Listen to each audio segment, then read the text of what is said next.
环球影城烟花灯光秀我已经看了4天，今天给大家看看不同视角的烟花秀。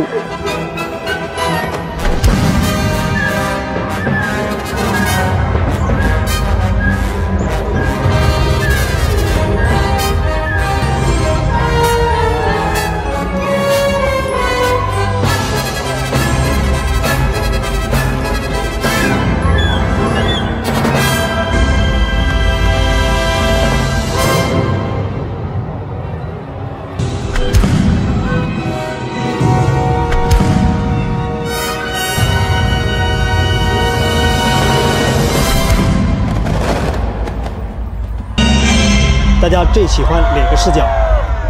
挑战去100天环球影城第2季第55天，只有第1天看烟花的人特别多，后面几天已经非常少了。感谢消防员的守护，感谢工作人员，期待寒假春节也有烟花秀。